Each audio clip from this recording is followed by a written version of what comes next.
नमस्कार, welcome to सोच India. Nepal में पिछले 38 घंटों में जो कुछ हुआ है उसने पूरे साउथ एशिया को हिला दिया है। पार्लियामेंट में आग लग गई, सड़कें प्रोटेस्टर से भर गईं और प्राइम मिनिस्टर केपी ओली ने अपनी रेजिग्नेशन दे दी।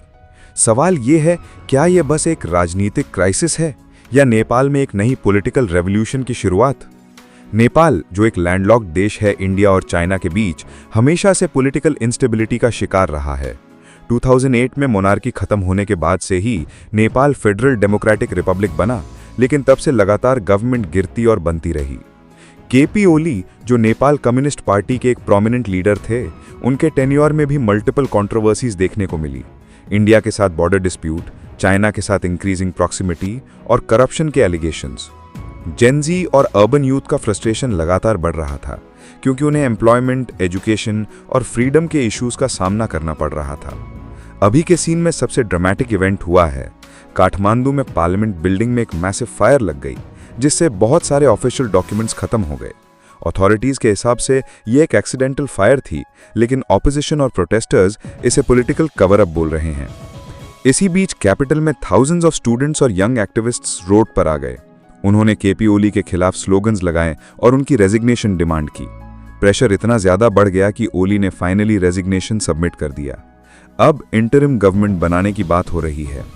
एक रीसेंट रिपोर्ट के मुताबिक नेपाल में यूथ अनएम्प्लॉयमेंट रेट 19% के ऊपर है, जो साउथ एशिया के एवरेज से काफ़ी ज़्यादा है।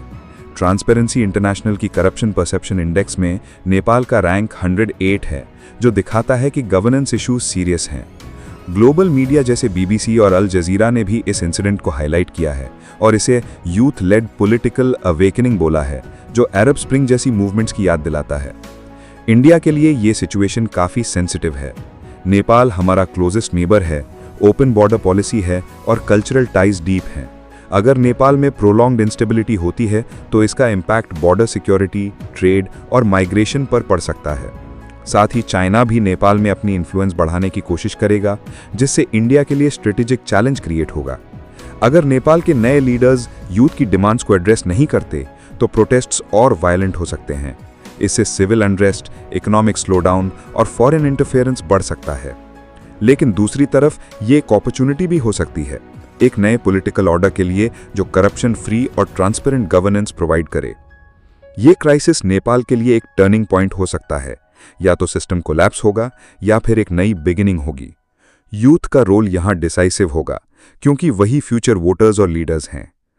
आपको क्या लगता है, क्या ये प्रोटेस्ट्स नेपाल के लिए एक नई शुरुआत बनेंगे या फिर देश को और इंस्टेबिलिटी में धकेल देंगे? आपका इस बारे में क्या सोच है? कमेंट में जरूर बताइएगा। जय श्री राम।